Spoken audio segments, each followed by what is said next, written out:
Manatu o lea ua soliata le la i le tau Afiafi o whiau mga luenga o nei aso. Manatu foi la ua maea o na tātou ngā lulua i le tūlanga i peo na iele amatanga o whiau mga luenga o le aso. Le foi ua I umuna ua tau le manuia whiau mga luenga sa whapeo na whenga iai. O le viinga le mara whawhatai fo ia I le tua. O se whapoponga nei o lau pulkalame masani I vai asta tas mai ai o whiau mga luenga ia o le Suluaulama. Le fau masa lua ma le sunga taumate ia wa fo I le whatautai o le tātou pulkalame ia peo na masani. Ia ma lo le soifua maua ma le langi mai le sunga le liawa. Soifua manuia whata le nei ai o le Afiafi le tātou maftanga le Suluaulama tātou pulkalame tātou te tau whaifa malo ai le alwhaiva le atunu I whiau mga luenga. Le foi wa tātou tangawhia whiau le amatanga le nei vai aso, ia tele le tala I manu, ia wa loa hiu manuia le nei aso I on whiau mga luenga, ia tua nai foi le sapat pa io le atua le aso anafia, ma se foi le whaingo le lava aso, ia tau nu manuia me uma, ma alo le soifo manuia, ma alo le ngā lulue, ma alo le tau pati, lau whiang whata ni, ne Afiafi, ia awe foi se wha ma alo le tātou tunu, ono whiau mga luenga I le nei aso.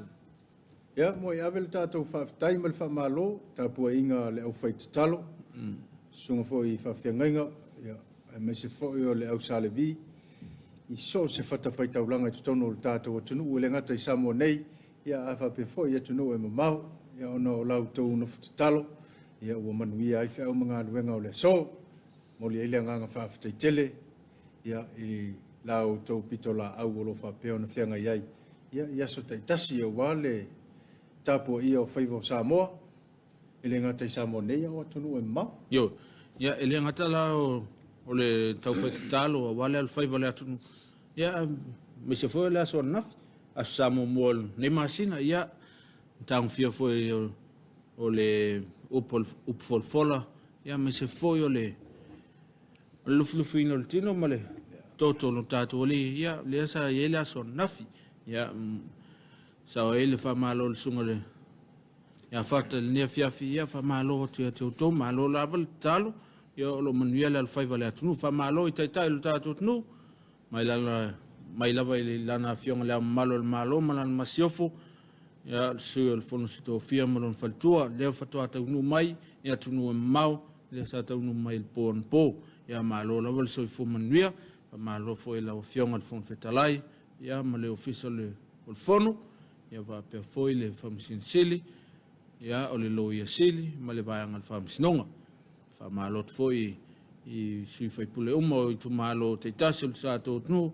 te tai o le tato tnu ia la to ia lo fa le ai ia upo le malo ia wase manuia le tato tnu malo la vale unsai malo le tautua malo le fa to fa malo at foi fa lunga mtanga lunga te tasel malo ia la toro ngalu tono ofisa fa pe foi fa ful mtanga luanga ya malo lavel tau pati ya vi ia le to lo to soi fu ngalu lue ya I fi au mga luanga mai el ne yaso fa tai malo lava Ia, ave foi le tātou fa malo ia I la tau o lo fa peo na faile fatuainga tausi. yo Ave foi le tātou fa malo ia I la tau o lo fa peo na faile fatuainga tausi. yo I se tonu o nuu mafio anga ia wa foi le tautuaina o nei o tātou mātua mātutua. Ia mai lava I le tae au se ia pa ia le Afiafi. Ia ele whaingo fie foi la au tau ngā luenga sa whapeo na whatino. Ia e malo lava, ia le ua mapu ane. Malo le ngā lue. Ia malo foi le whitai tunga I whiau mga luenga sa whapeo na whenga iai.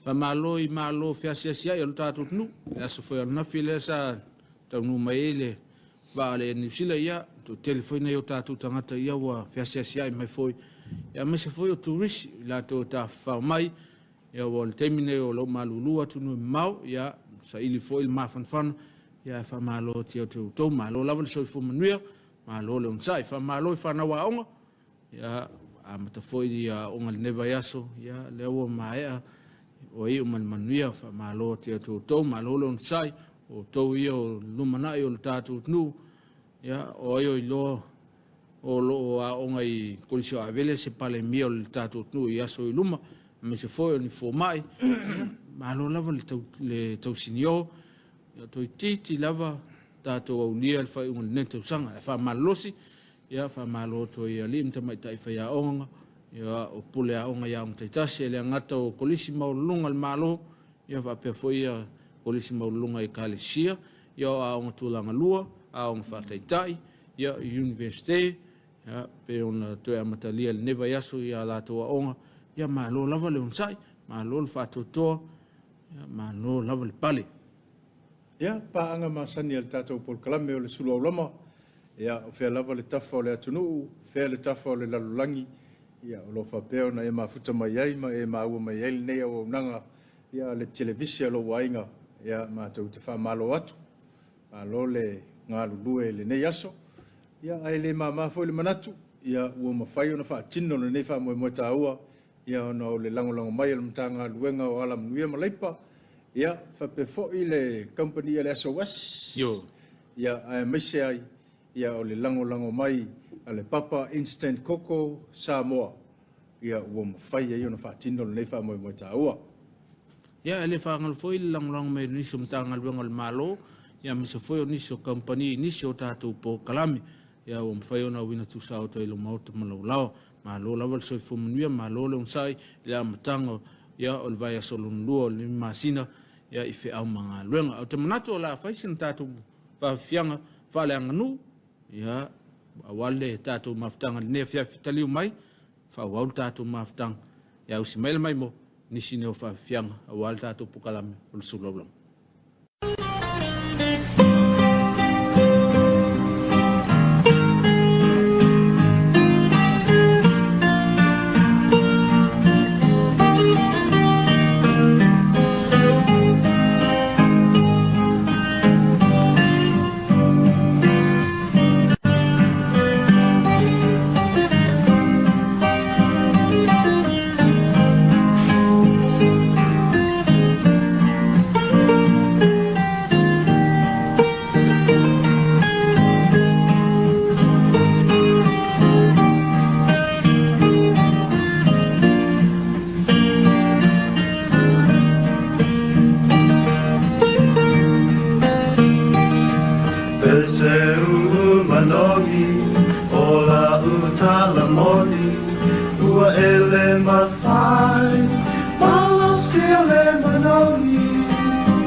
Longo, ole tagata poto, ufaingata, mawalunga leono.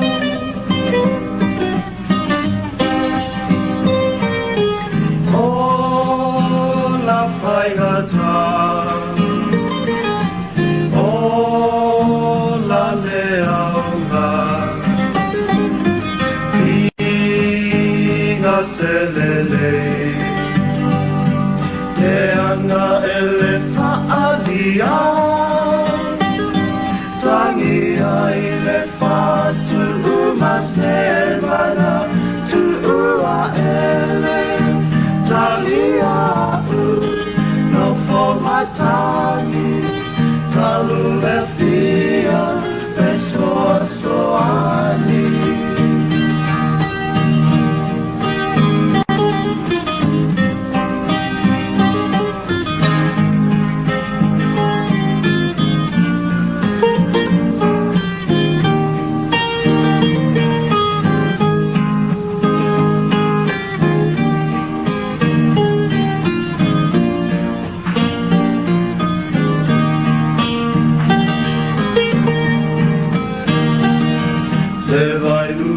Manino, uolongo ayotino, sa etalia ina, mala fia ya ita. Ola uleva ai, ua e mani e ai, tele o aso, sa tapato ai.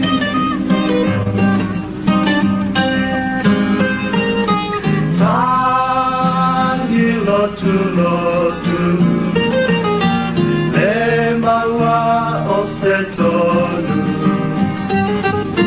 I le tau mawhai e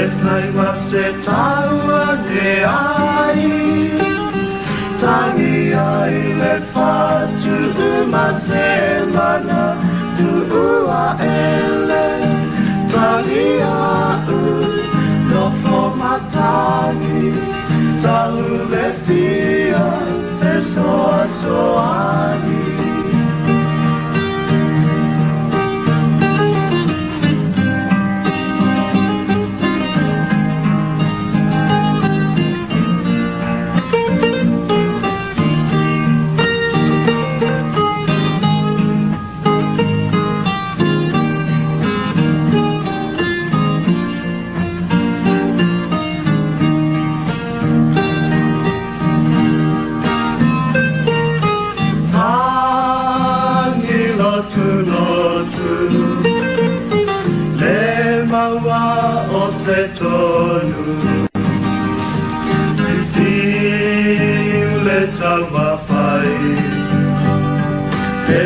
Masetawa ne ai, tani ai le patu masemana tua ele, tani au no formatani, talu le fia e soa soani.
Maria, boy, Maria, Maria, boy, Maria, Maria,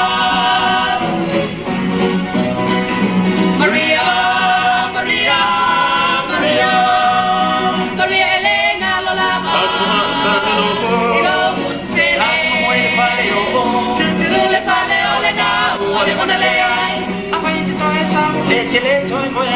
I hope we like the out. Chilling fa o hai no se apa. Wa male tingi a caratini. Ole we ai si o lo ara mini Maria boy Maria. Oh Maria. Boy Maria Maria. What tell I ya pola pola. Ko fai mane lu mo tangata. A big ole au ya te au. And I'll make the fellow malaba. Eu tô lava no musu. Ele te lo mutu. Ai na vai nea lo palopa no pea. Maria boy Maria. Maria. Boy Maria Maria. Maria Maria Maria. Maria inata we are.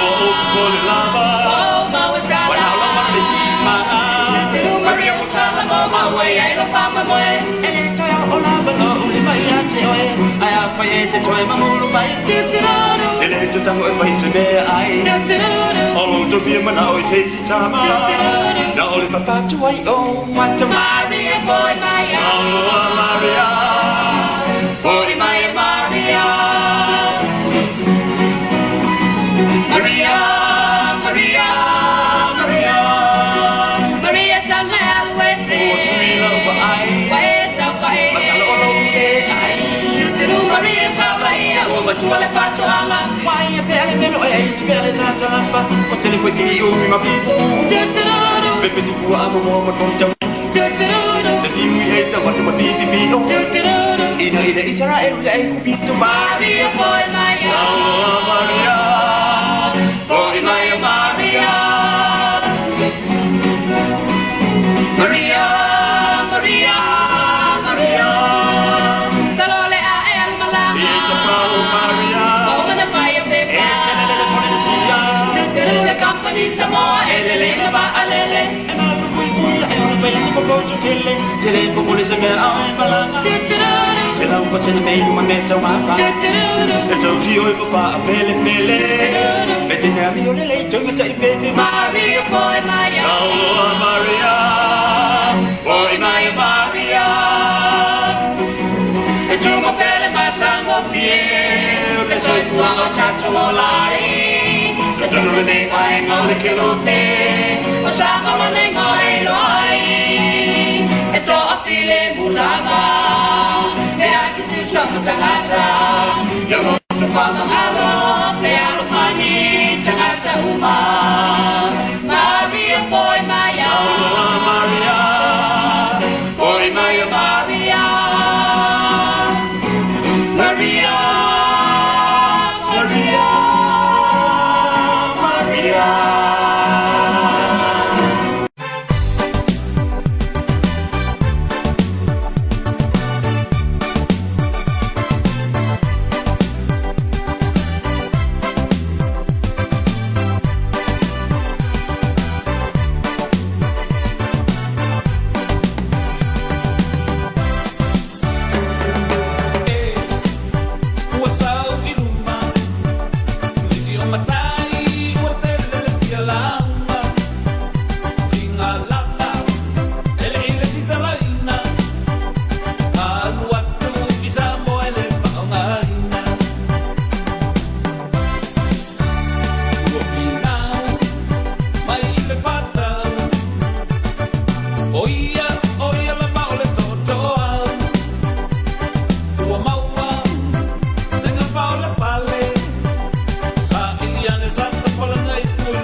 Ya, nasa mai mo mal tato nu iniso fa fiang fa lang nu ya sa e fol tato pokalame ya pol tato maftanga le Afiafi ya au tato ya level tato pokalame ya ul tau fa malo ya fa malo atu 99 tama matua I mauta malao ya fa pe foi la to lo ai to malele mai atu no mamau ya fa pe foi ya le mapu fanga lele ya o le longo I pulotu motele sala fai na tolu ia lo falpena o la tolo ta po ia le alfai le atunu I fe au manga luenga ma lo lavel so fo munia ya fa ona fa to ma o malta tu ka hamel ne Afiafi ya e o folofa ma patalofa ma fa ma lo tu fa ftaile talo ya lo munia le alfai le atunu I fe au manga luenga fa ma lo ia ta vale yo ya ila to fo yo lo fa nga luenga o le Fiave ina o na ia tātou pasese, tāwale laiti,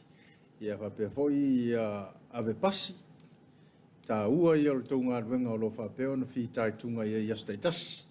Ia e mese foi, ia o ave tāwale o mta ngā ruenga le malo, pisi nisi tū maoti, ia e mese o company, ia o ave ki liva, ila tau umalava o lo whapeo na whio ainunga la watele, ia malo le ngaludue ngal malo fo le fatoto ele aveina o losa manatu o lesa manuia ia feo inga o nei aso le ise fala la ventu e mo ia na ina I tamai fala la ia fala la ia ala na tupo tato ia le fa manatu ale al tato por kalame taia o ma fia fiosta itas tautu na lo sa ngale mu ave ma le fa tete losa ia ave ma le fa utauta ia mawaaia tātou koros, lunga watele le ngata o apia nei. Ia e whapea fo ia leanga I atu ia ana, leanga I maa, ia o tua I si umum whale a lili. O maolo ia I lava koros, ia o le whataua, ia se tautua nā mo abta vale. Ave ma le whae tete. Ia a whaia rei pasia lo sa, I le masina leo tea. Alo e pasi lo sa. La to fo yo le wa ulian masina ne tau na pasi ya lo tavale ya anga I oi vai tele pasi lo tavale ma le fa manatu ya ole foto ang foi mo tato nu man tu lo wa se I vai tele le no fanga le se I fangali ya mo no sil fiel tato nu ya elo to ye le la unanga le se I fangali ya lo wa se o mai vai tele ya pero na ye le la ti e ma vanga ya o laisene ya o pasing o tavale el lelo su e pasil o tavale a fai o nai ya o pasil time ya o tongi foi le pil ya o tongi late fee ya o tele foi to mum ya o tele ya me fai le neva yaso le lava vayaso ya le tato te el fata o ino tama ya lava yaso sa fata wole sa so tina ya neva yaso lo tato fata wole sa o tama tonu so tato atunu o aingo nu mai kalisia ya peo na tato wa lo umale asata mara o America ya neila o po tato mo New Zealand le ya tailo ye ya o melo mo tino o tato ya o la sa o lumana nei ya fai ona eta e mafofau se me alofa mo tama ya au tena unau foi le taunta ya eva ai se o mo sa me alo for o le aso o le vai aso ato ne o lo fai se fontanga tina mal fana yo le ma fo fa ya le no fo mata TV yo ke es ko in ver se real poku ale lo la ka usema se taimia atina mal fana se tau ma fo fa yo ia wa misi ato ya mal mata sto in le TV o la tau ma fo fa se so tau mo tama tau foi tama I tono le ainga ya ila na ia fo I meta fa yo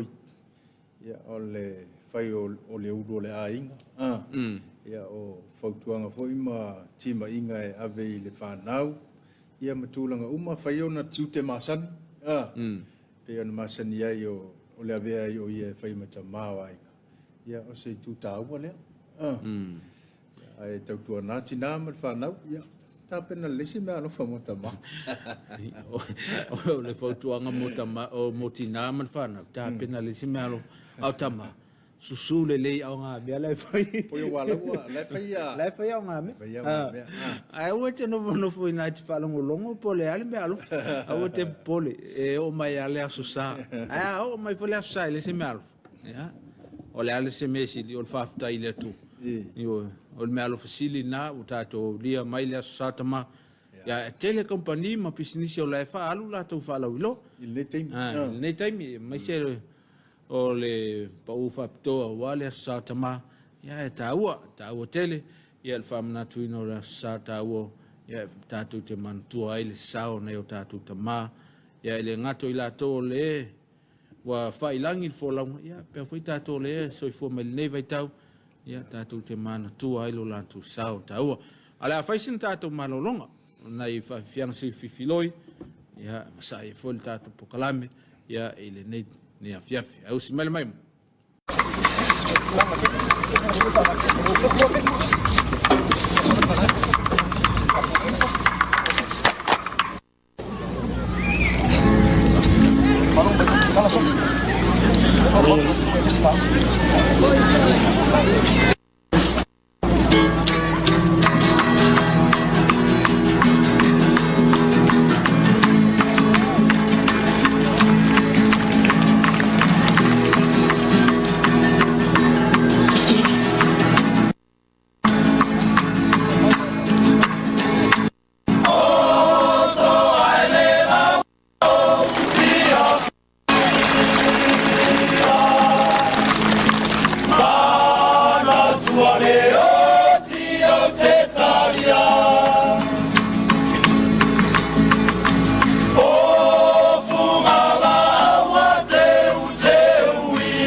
Matala le tu mama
Lau sungai le ao le malo o lau au fai pese le mai samai o se whaafonga tuila manua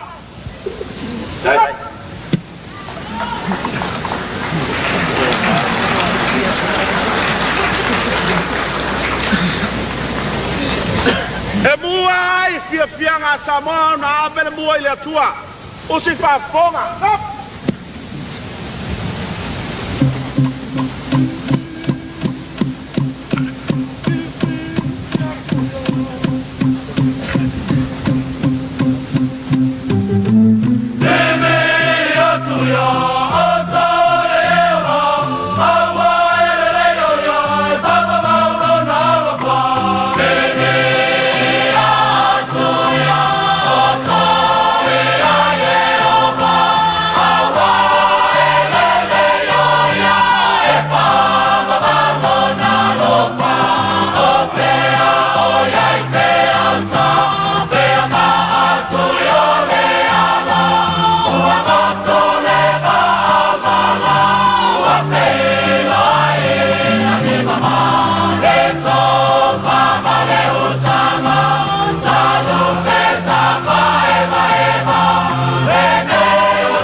o te whātulou au atu ila mamanua pa pewhe Tapuaiga Samoa sif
Manatu sangone savai olo Afiafi le pai au moto al Pasifika la mato ot patalo top.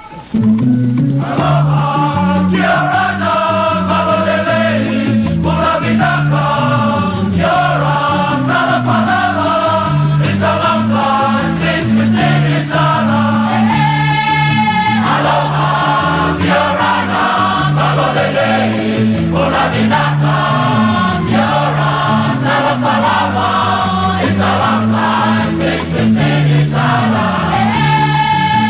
Aloha kia rana malolelei pula vinaka kia rana talapalava. It's a long time since we seen each other. Hey, hey! Ho! Lei tato lui patoma. Tuila manua.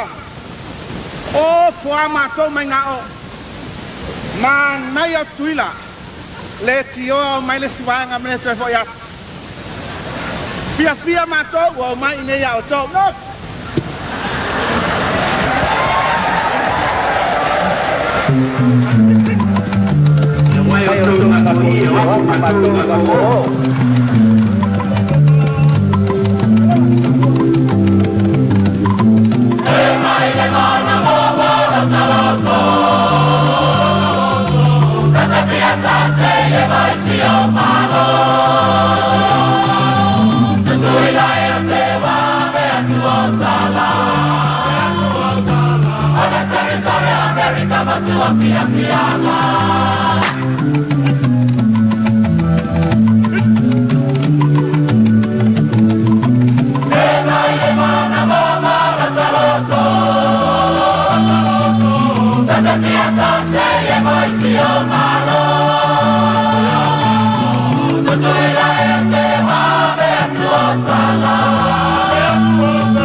Ia nei tu fasili po ai le wa pisa ile malai le la pesa top.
Ya, unisi nao fafiang si fifilo ya walta tu maftanga ne Afiafi.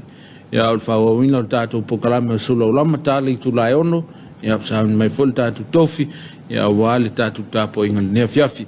Ai momoli faftai le mtanga luenga Wellington ya lava vayaso monta penanga wata to fainga lot mata mai lava le sautea ya se ulia le astona lava yaso ya faftai le sungal toin faton me se foi o sunga fafengainga malau failotu ya mota penanga mata ngofie le ngata foi na ya o vivingo le tua ya o sanga mata ngofie ai ya tatu Tapuaiga le Afiafi ya fa pe foi maleta yao le vayaso ya tatu se atu la ingaltai ia wa tātou Tapuaiga ia o le Afiafi ma le taeao lea sa amatalia le aso nafi ia sa amata mai sa lua tai ia o tātou Tapuaiga ia taeao ma le Afiafi e whaafetai foi le sao tāua o sunga i whawhiangaiga mai sai foi o sunga i au soani sunga whaifeau no whainga lo lātou pitola au ia o tāpenanga mātou ngofia i lea taeao ma le Afiafi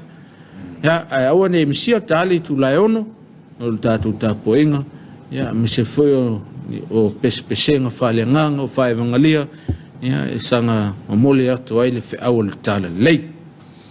O le asona nafi sa whatino ai le porkalame a le Missionary ma le nisi foi o mtanga adwenga le malo lo whapeo na lato ngā lue whatasi. Walawa le whailo a toi whaalau ilo ina peo le COVID. Wa ina o leo ua tala tātou sa. Ia o loo iai pea puinga mo sio tātou watunu. Yo. I le tūlanga e peo na iai ia le COVID is full ma leiva. Ia ma le lotu. Ia le lasa whatino ai le wha moe le pūlenga ngangai whamonga. I le pūlenga ngangai whamonga. Ia amata atu lei manase. Se ia pa ia opo.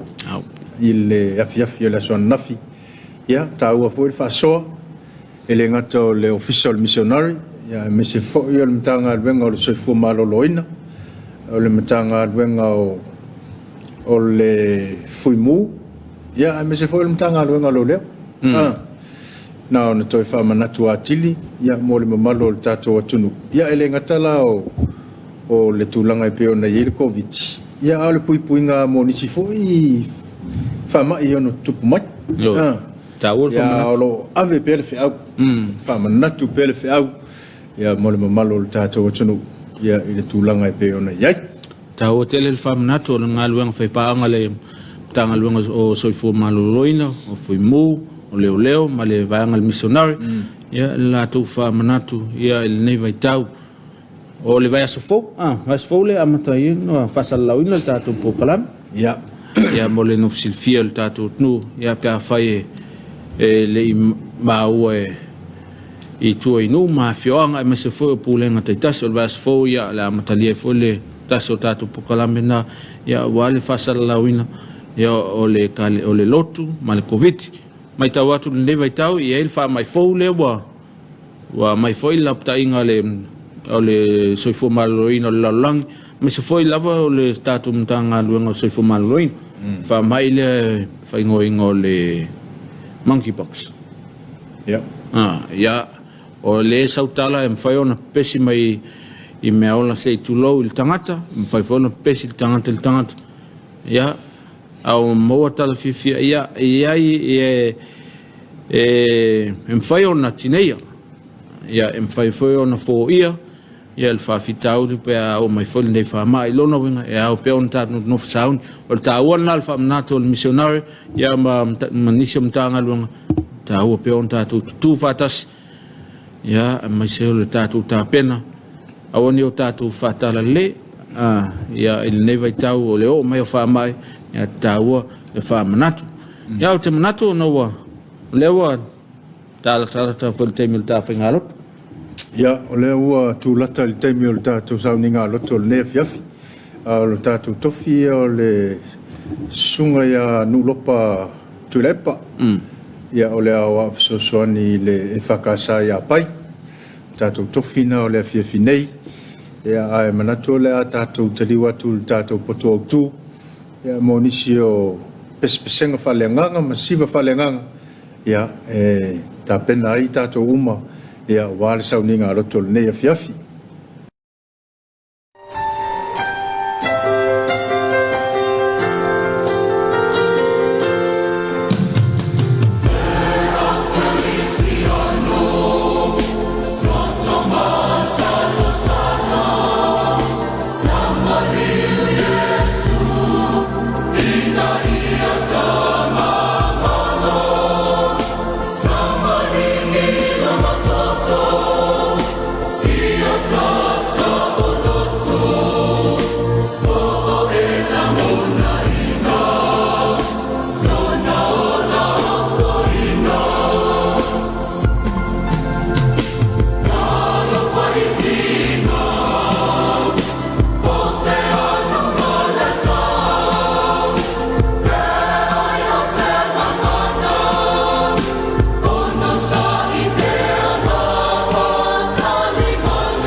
Bapu maya Samoa,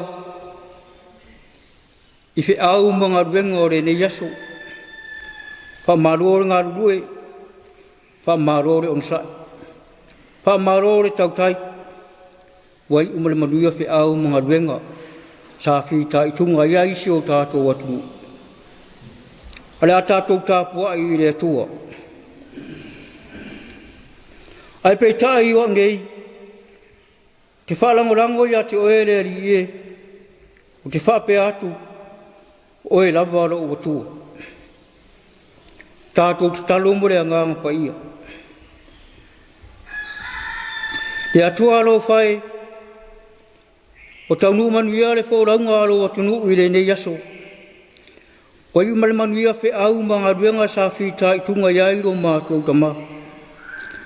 Leo mātou whaapitai aira ua rofa maru wanga le lei. Hela le mātou Tapuaiga la whaiere nei Afiafi. O mātou te talo. Tō ia mātou tangata le mana oro wanganga pa ia. Te o mātou whaia I le nganga marwha maoni. Pasilisili ina ro vi inga e whaababau. Ala Yesu te wisola mātou te talo. Amen. O le whaitau ina o le tusi pa ia. Tusi filifilia mo rene Afiafi. Bau ai se upa taitaina ai tātou Samoa. Tusi marwhengai ngatuai. Salamo e toru suru martasi. A mata le whaitau le whaiku mua. e whaangata mai le whai poe lima. O te whaitawina. Whaafonga mai a le whaitawina o whionga pa ia le atua. Lea li e, o te whātua tua lava ia te oi. Aua le whamaina hau e o i le whaababau. Lea la mea mai a te au ila ua meo tonu. Ia e liu mai au whonga ia te au. Ia e wawela mea ia te au. Te whai oe mo papa marosi. O le oro maua runga o ki orai. Wa oe lava oro papa. Marau olo. Ia e taitai mai ma tausi ia te au o no oro usuafa. Ia e awe ese ia te au le lava upenga ala tauna atia mai eia. Wa oe lava oro marosi. Ke tui nā tura wanganga i rau au. Lea li e, lea tua e wha maoni, wa e tongi o raina. Kamani ala mai lea tua le whaita wina ara nā whionga pa ia. Wha maala malama atili winga lo lotua nā whionga. Nei mase i o i le wha babau lava. Amen.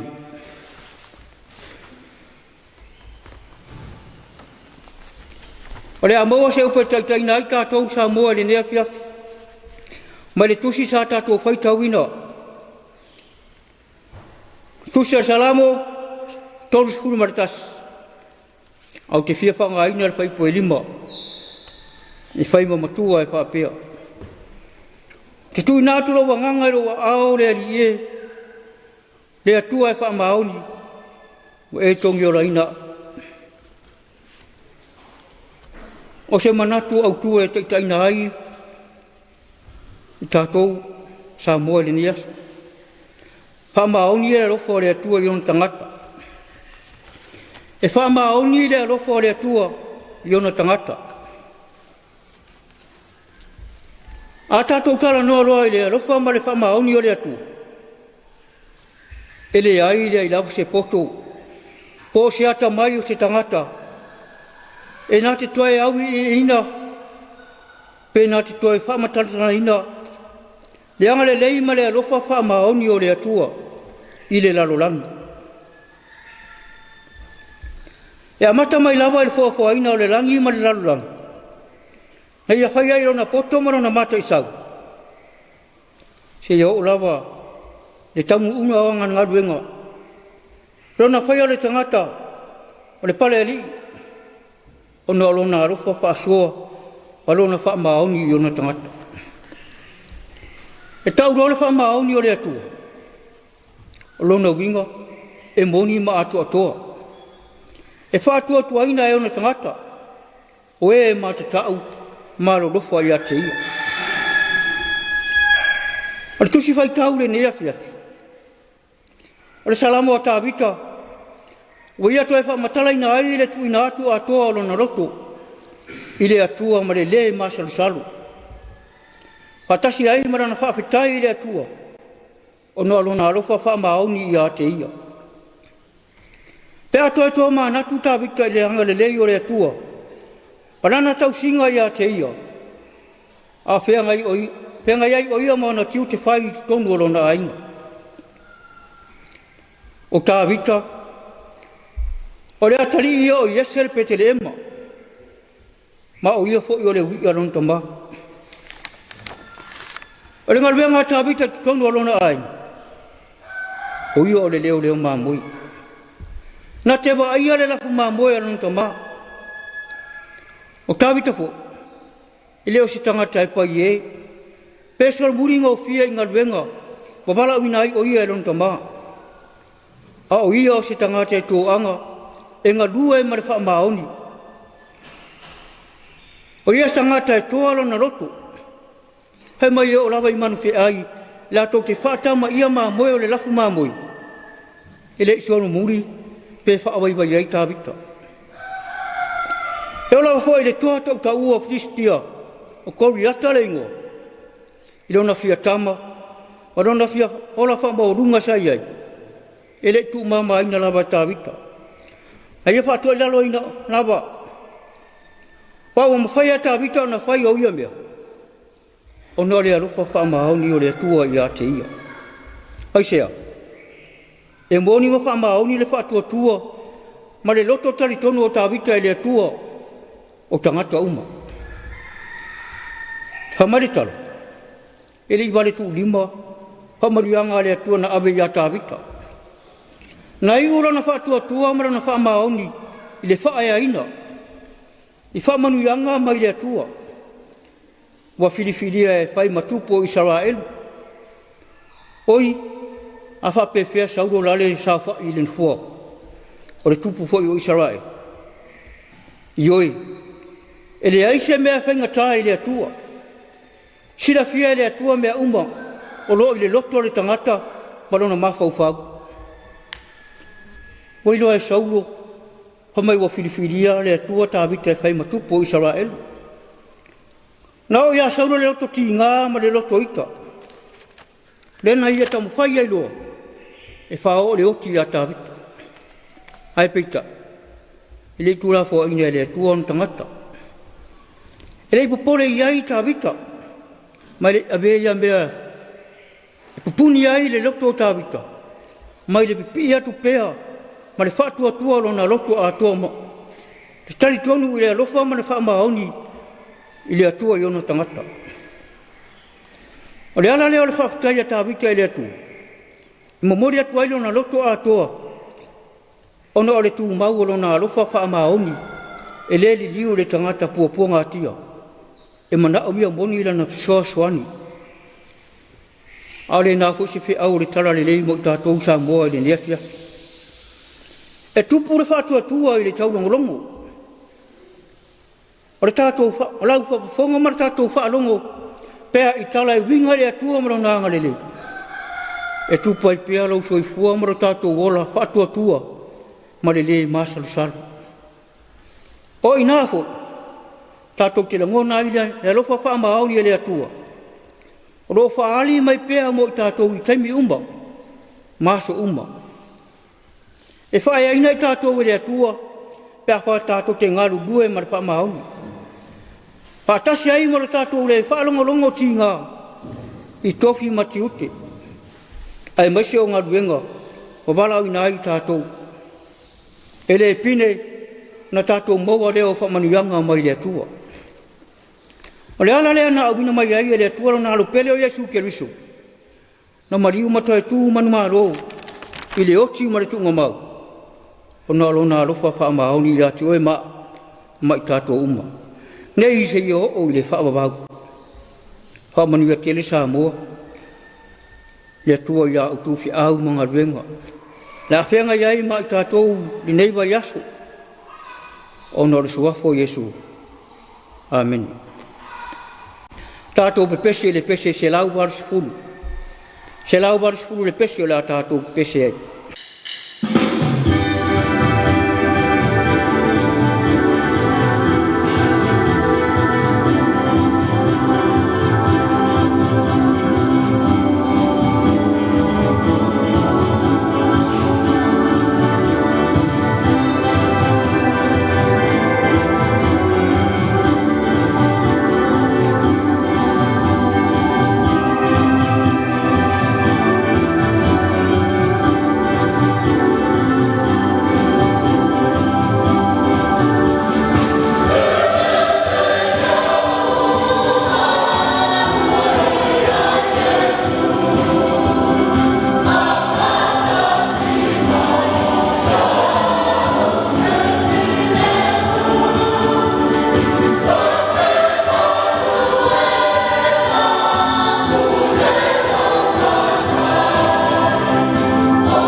Tātou whaasanga atu ia tātou tarasanga.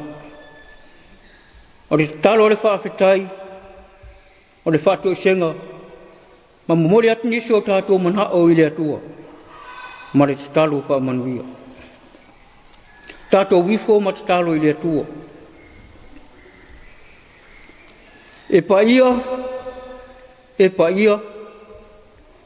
la bala wa fio le atua lo mātou tama. Wa tumu le langi ma le lalo langi o mamalu ma lo sili ese. O le atua la bala wa fio le tama. O le alo ma le anganga pa ia. O tala mai le langi le mamalu o la wa fio. O wharia fo i le bani mo nimbo ngā ruenga mo mana au. Pa mātou bibi ima whaafitai la wa fio. Awa o lea wai umale manuia tiu te mga ruenga. Sa whenga iairo o watunu i le ne yasu. O le ngata ia ina atou sa whenga i mga ruenga le malo. O kampani ima so se pale whai ngā ruenga. So se pala potupotonga. Ai maise i le atou. Tō whenga i ma le tautuaina o nuu ma ahinga. Le ngaruaina o lau whanua. Ai whape fo i le ngata i whali. Ai maisa ina i whanau o whengai ma o onga. Ai ale Tapuaiga au mātutua. Titono a inga o nuu ma e kāresia. E wila fo ina mātu wharonga ina. E pisuisuia i mai o le tau i matangi i mati munga marudos. Ai whape fo i le whaamai. E peo na awhia ia tunu o le lalurangi. I le tele o le saifua ma le olo o mau. O mātu whaafitai. Ro e marutia pea le soifua ma le ola o na i o mātou tangata. Whaapitai le soifua ma le ola o e fua indi tonu o se o mātou watunu. A mata mai e mātutua. Se iau o lawa i se wau pito i titi. Whaapitai le lau whanua manon tamau a inga. A le sami fo i manon tamau a inga. O waro mātou tua i ai le tele o aso. A mātou whaapitai lau nganga pa ia. Lono tu musu ina peo i mātou i taimi umo le soifua ma le ola. Whaafitai lau tuspa ia. Loa o mai pea ia te i mātou.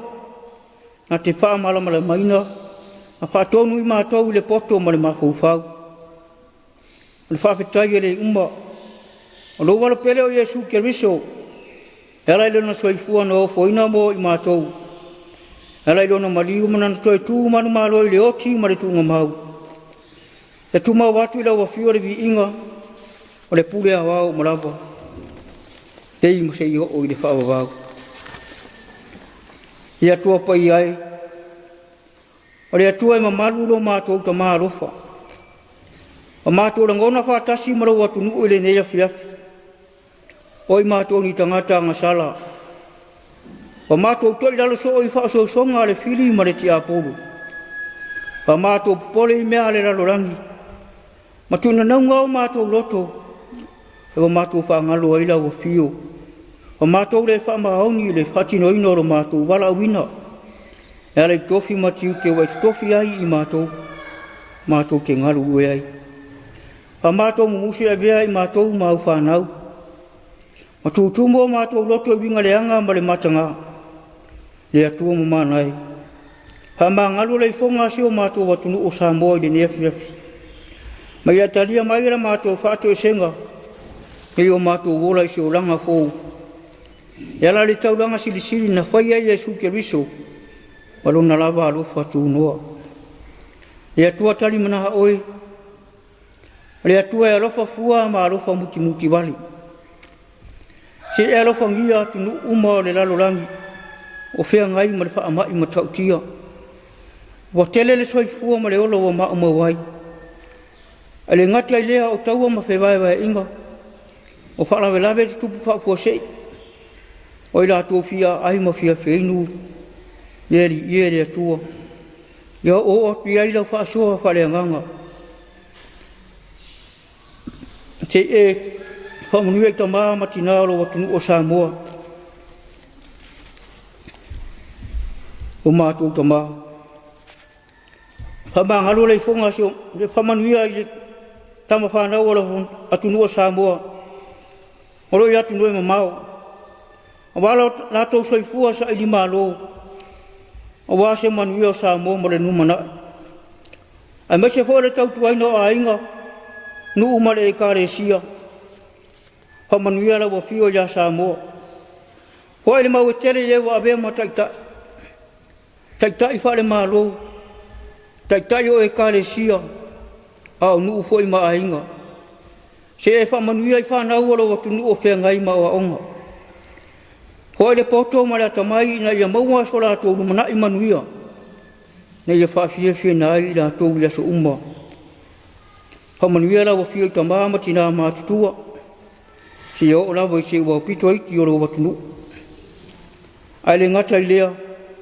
O la to o ko ia le fai bo le tau tuaina. O ainga ai mesio e karesia. Ia I pea le anga le leo la wo fio. Pea tua lo fai. Se ia lo fangia la to o fa tau to ria inga se ngasi o le tino. O le ngata ti tonu a inga. Tonu o mauta ngasi ngasi. A fa pea fo ile mauta o tangata matua. I mapu I fanga lele. O lau fa malo longa. E toi fa fo ina I so la to malos.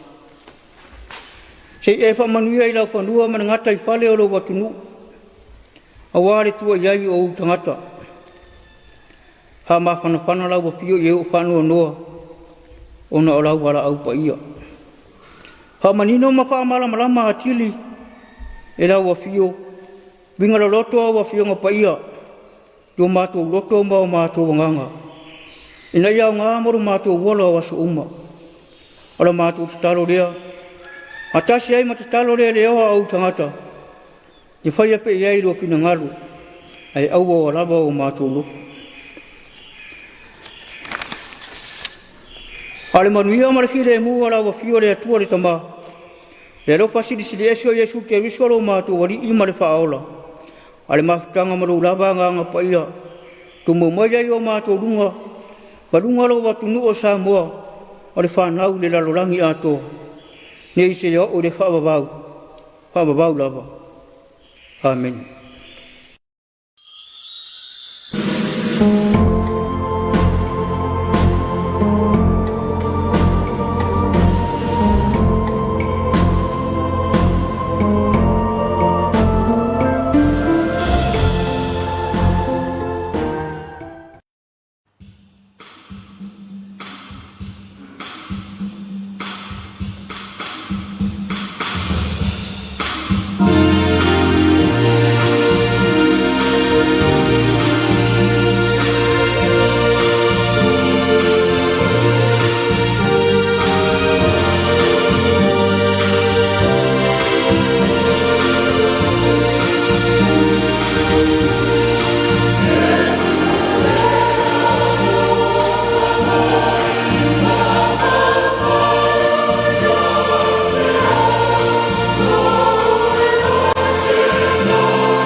pa ola mawalunga lo ola tanga au male po te alanga wana oya lo ula fitanga o te sama e you fana fana male ale ala ole ama tuli lo mataula malama ina fana lo olanga ye mai le se oli male mata sele ale oti ia fa ese lo oli Tua lava lo tofi yes tua lo malosi malo la fama ni sal tonga moni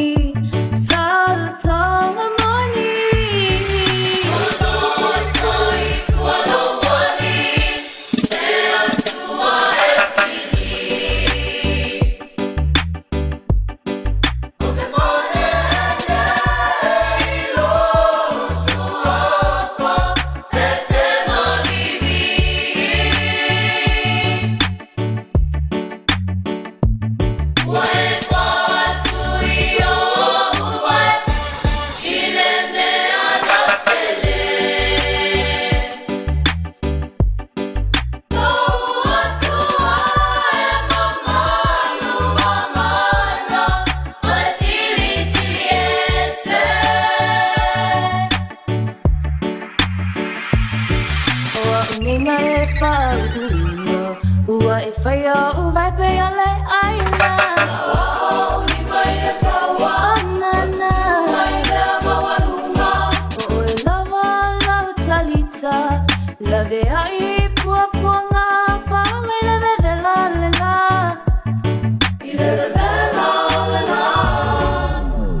Se ari o te amale o taota o te ai mo uma ona e malo si ai pelo ola fa longo I lo si o fafonga mai lo ai olo fa o e olo ola o e olo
Ya, onisina o pese falenganga, mai se foi o siva falenganga, ya so fa o le fe au le tala leo le Afiafi.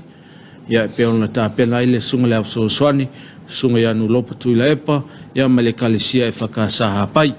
Ya o ale fe au le tala le Afiafi, e tom ta wina ilo tato sa valinga fa tua, mai se foi le ta fio fe au, ya ile neva yaso. Ya o talo, ya fa afta ile lofa male anga leo le tua.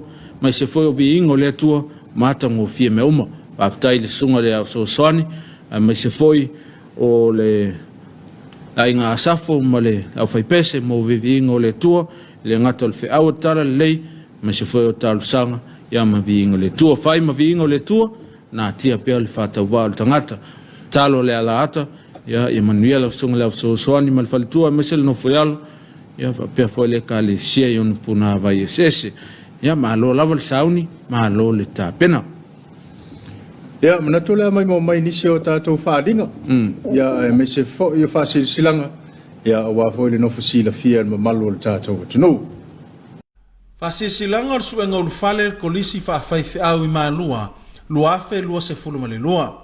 Faatulo I paia mamamalu o le kalesia ma Samoa. Ile ava tele e failoa tuaia ila ato uma, watalia lo ia mo le suenga o lufale mo le kolisi faafaife au I malua, luafe lua se fulu malilua. Le tatu suenga iaso nei, e pei ona sa fuafua inai. Aso le suenga mamata upu e sue inai, aso lua sa sefulu ono o kuso luafe lua sefulu malilua. Whengainga tuai malingangana Britania. Aso lulu sa sefulu fito o kuso luafe lua sefulu malilua. Ole whengainga fau. E a mata le suenga ile lotu le taiao, ile afa o le fitu. Whaia le suenga ile fale maafutanga I malua. Tawa maile restala, o le suenga e tolu sefulu tala.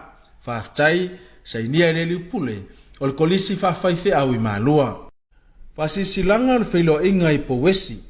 Fatulo watu Samoa I upa ia sautua fafafa, mai le taisa masama o le tui manua, e o watu I le tai ula ula o na whanua. Fatulo le pa ia o le ainga salevi, o lo whanono manu, a wa Samoa masona manuia. Fatulo fo I le pa ia o le whainga malo, fatulo fo I atu mua mapule, ma ainga e fia.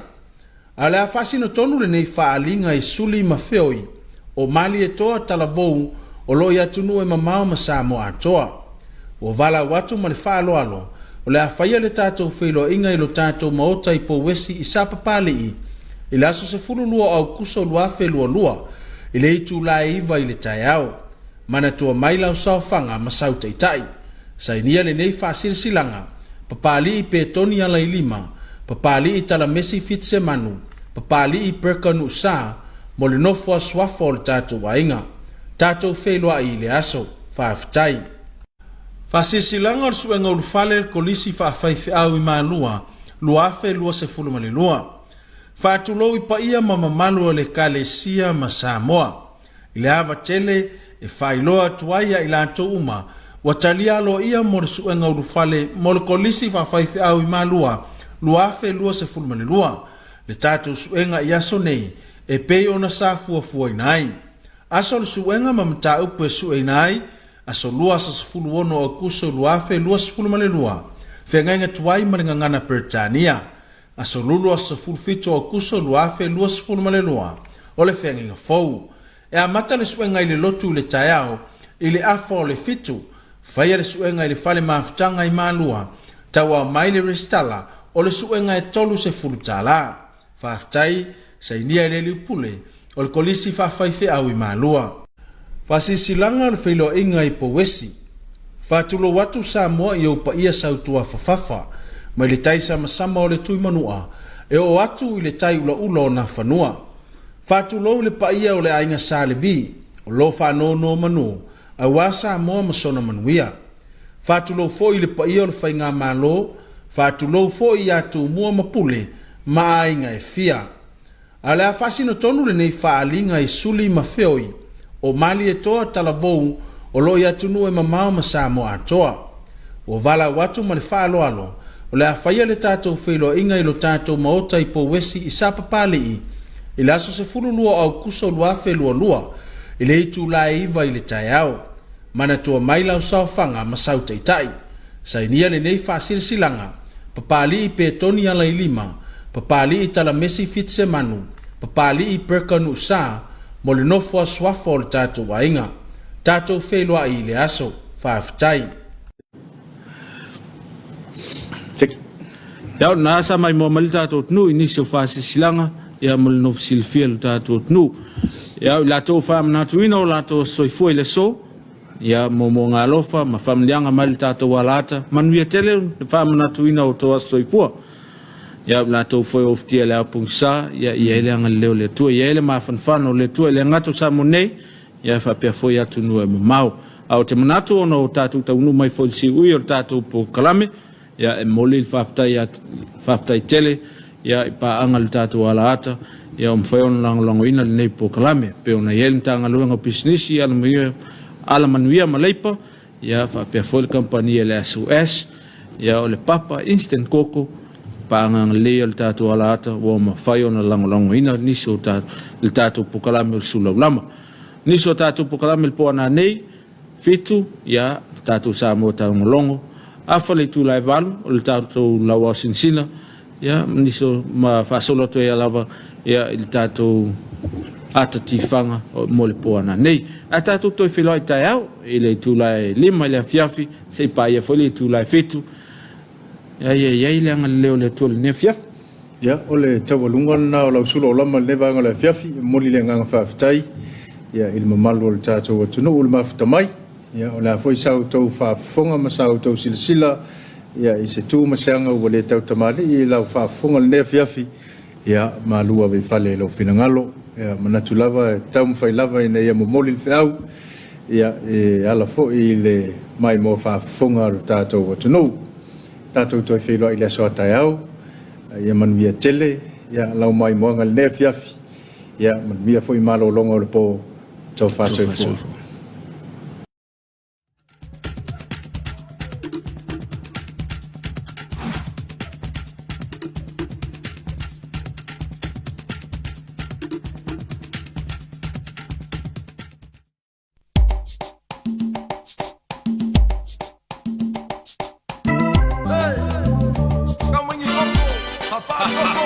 Koko Samoa e ma eule manongi pe afa apa ule Samoa moni. Tu ilunga le apa sa eule lapa lapa.